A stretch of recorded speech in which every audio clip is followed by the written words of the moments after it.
In the vast deserts of the Southwest, deep beneath ancient mountain ranges, and hidden within the skies above, there are places the public doesn't talk about and things the government won't explain. Voices recorded in the trees, lights that move against the stars, and tunnels that seem to go down forever. These aren't conspiracy theories, they're real locations, real events, and real people who didn't come back the same. So, are you ready? Get comfortable, take a deep breath, hold your pillow tight, because now you're about to uncover a marked mystery. The Shaver Mystery and the Disappearing Caves of Arkansas. Not all caves were made by nature, and not all tunnels are empty. In the heart of the Ozark Mountains, buried beneath the forests of Arkansas, is a system of caverns so deep, so winding, that some believe they connect to something else entirely, something no longer human. This is the first recorded case of what would come to be known as the Shaver Mystery. In 1943, editor Raymond Palmer of Amazing Stories magazine received a strange letter. It wasn't from a writer. It was from a former welder named Richard Sharp Shaver. Shaver claimed he had discovered secret messages embedded in machine vibrations, voices that warned him of an underground race influencing humanity. At first, Palmer thought he was dealing with delusion, but as a publicity stunt he published the letter. What happened next shocked everyone. After the story ran, over 10,000 letters poured in. Readers, many of them hunters, miners, hikers, and even soldiers, claimed they too had encountered strange tunnels.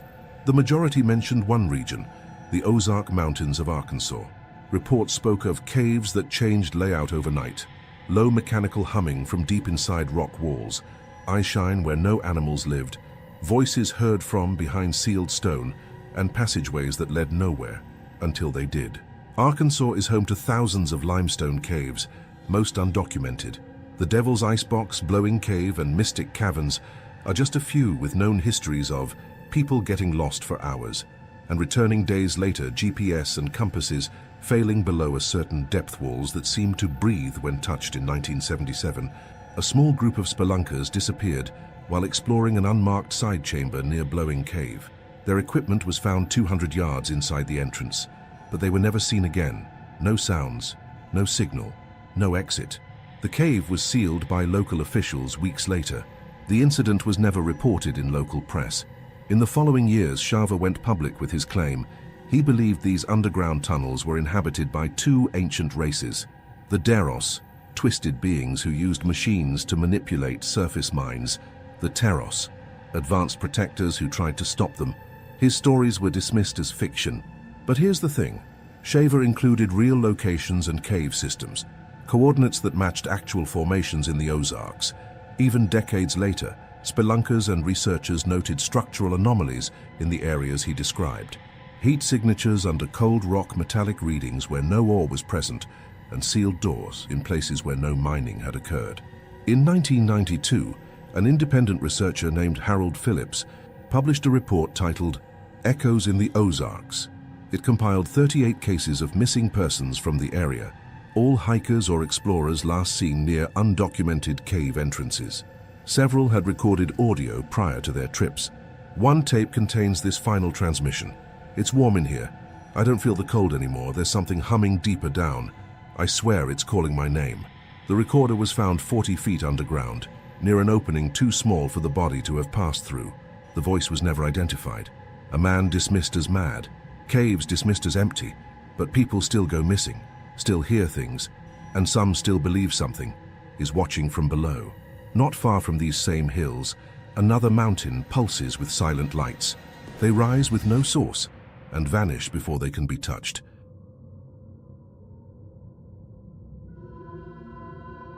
The Brown Mountain Lights.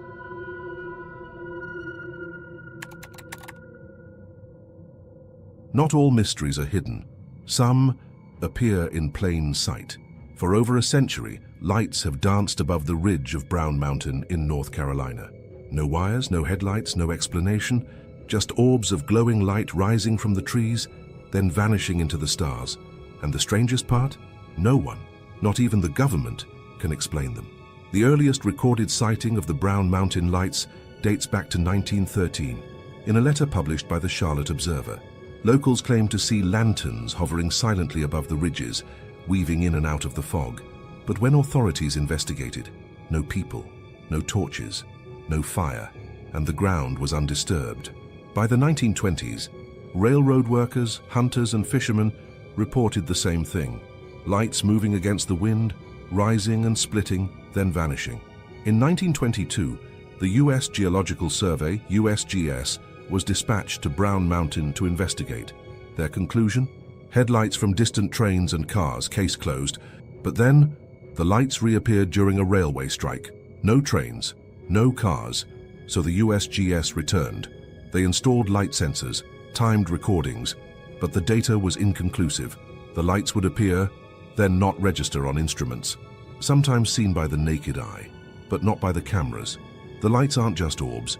Witnesses describe lights that rise slowly, hover, then burst in two lights that dip below the treetops, as if scanning lights that pulse with color, red, white, blue, in rhythmic patterns.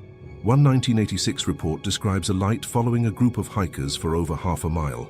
It stayed behind them, just beyond reach, always visible, always silent. When they turned to confront it, it split into three and vanished. In the 2000s, engineers from nearby universities tried to photograph the lights with infrared and night vision. Some results came through: faint orbs, blurry edges, no heat signatures, but the images were inconsistent. Then came the drone attempts. Multiple independent teams sent drones into the area at night. What happened? Batteries drained without warning, navigation failed, footage corrupted. One drone crashed 20 feet from a light. The onboard video froze completely before impact. The Brown Mountain lights don't appear every night, but when they do, they seem to choose when and to whom they appear. Local Cherokee lore predates the 1900s and speaks of ghostly warriors searching for the dead. Paranormal researchers suggest a dimensional rift, a window, not a light source. Some say the lights are conscious, that they respond to human presence, that they watch back. A 2015 camping group brought a dog trained for search and rescue. When a light appeared, the dog froze in place, tail low, ears back, then refused to move. The animal had to be carried away. Scientists came. Satellites watched. Legends warned. But the lights still rise, still follow, still disappear, on their own terms. Not far from these ridges, deep in the ice fields of Alaska, another mountain holds a signal, one not of this earth.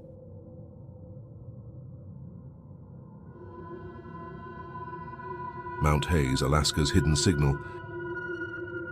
Its mountains don't move. They stand, silent, ancient. But one mountain in Alaska is different. It hums. Deep under the frozen peaks of Mount Hayes, scientists have detected a signal. Persistent, low-frequency, unnatural. The government says it's nothing, but documents say otherwise. In 1985, the U.S. Geological Survey installed a series of magnetic anomaly sensors across remote Alaska. One location triggered irregular spikes. Mount Hayes, east of Fairbanks. The signal was rhythmic, non-random, and stronger beneath the surface, but no mining operation existed. No military base was known. A 1997 report labeled it Unidentified Electromagnetic Source. Then, the file was sealed. In 2017, the CIA declassified thousands of documents related to psychic remote viewing experiments. Among them, a series of sketches and transcripts from 1984, where psychic participants were asked to view a structure hidden beneath a U.S. mountain. Multiple viewers independently described a triangular object beneath rock metallic tunnels leading into it, and beings watching, waiting. The mountain identified Mount Hayes. One viewer wrote, "It feels occupied, but not active, like it's listening." In 2001, a private aerospace analyst reviewing Landsat thermal imagery over Alaska noticed a data inconsistency. A heat plume appeared on one frame, directly from the center of Mount Hayes, but on the next pass, minutes later, nothing. No aircraft, no activity, no volcanic registration. The anomaly was reported. Within days, the satellite stream was rerouted. That analyst, he left the field months later. No explanation. In 2010, retired Air Force officer Dan Sherman gave an interview regarding his work in intuitive communications, a classified program testing telepathic signal interception. He referenced a signal origin site used in the program. When pressed, he said only, "Northern Alaska, east of Fairbanks, high elevation." That description matches Mount Hayes. In 2013, hikers from a university expedition reported mechanical vibrations in the ice near base camp. One described it as like a low-engine hum with no wind, no planes, and no source. Since 1980, over 16 people have gone missing near the Mount Hayes region, despite low population and clear weather during disappearances. Most were never found. Rangers have reported compass drift, sudden GPS failures, and radio blackout zones.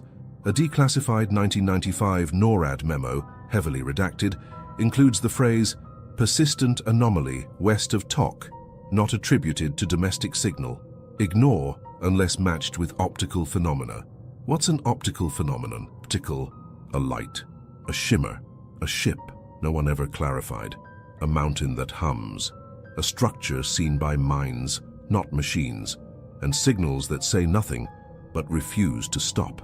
Mount Hayes still sits in the cold, no base, no name, but it listens. South of here, in the warmth of Arkansas, another signal was received, but this time it came from the sky and left someone behind.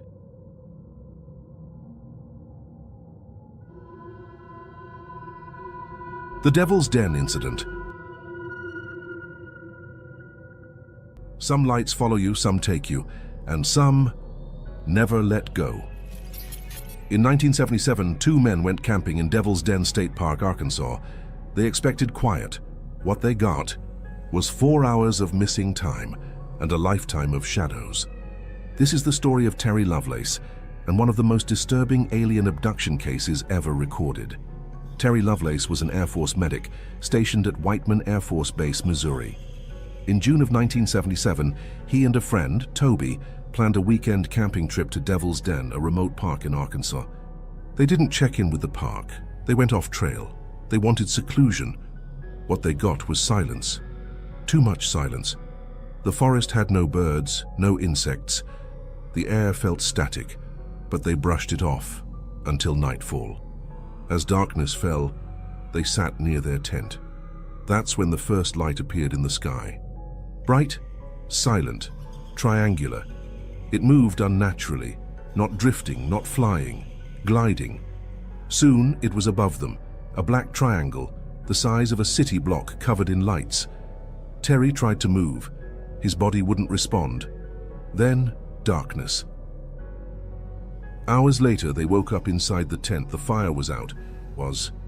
Their watches had stopped. It was 4 hours later. Terry felt burned. Toby was sick and disoriented.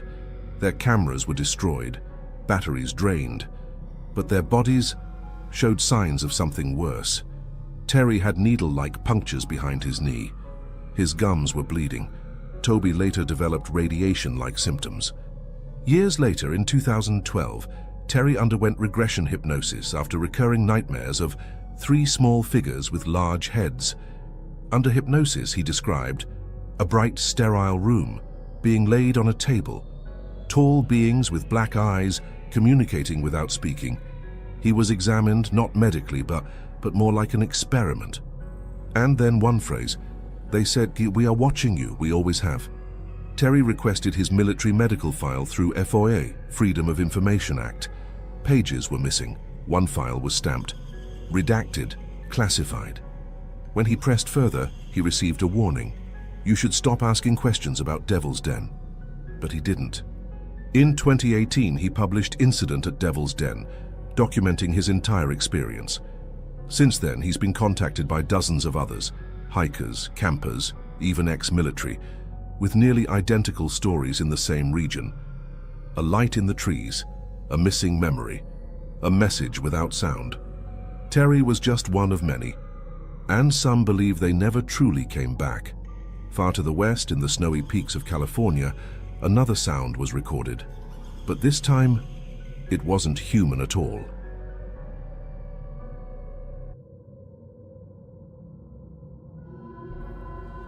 The Sierra sounds, voices in the mountains.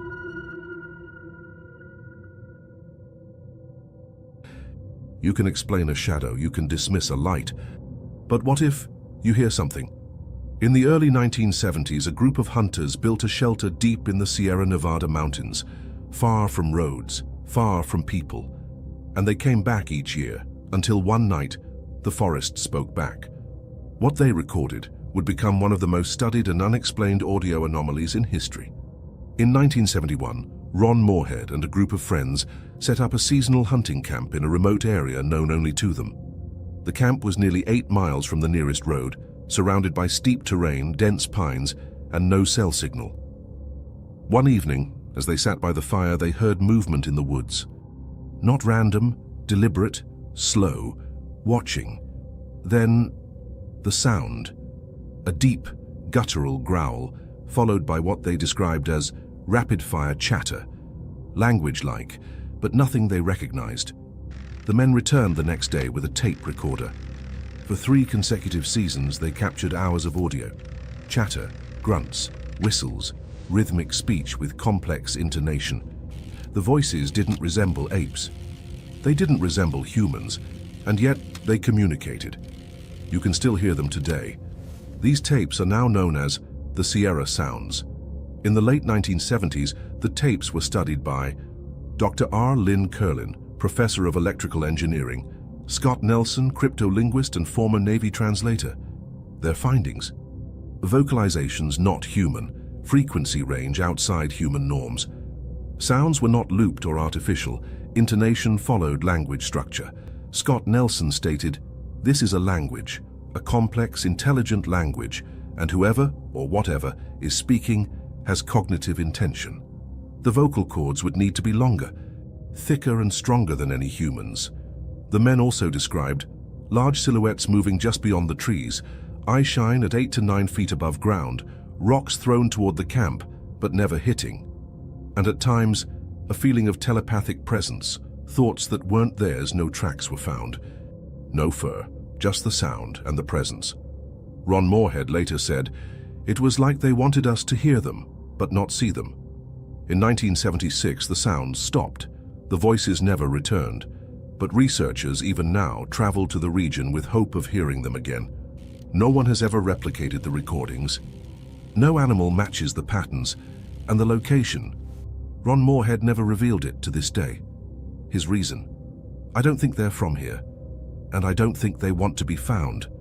Lights above a mountain, a hidden signal in the ice, a vanished memory in a park, voices in the trees, and tunnels deep beneath our feet. These places exist. These stories are real, and still it's no answers. So now we ask you, which mystery disturbed you the most? What part of America should we explore next? Do you know a real location? Hiding something strange? Drop it in the comments, because your tip might become our next investigation. And what you just witnessed was a marked mystery.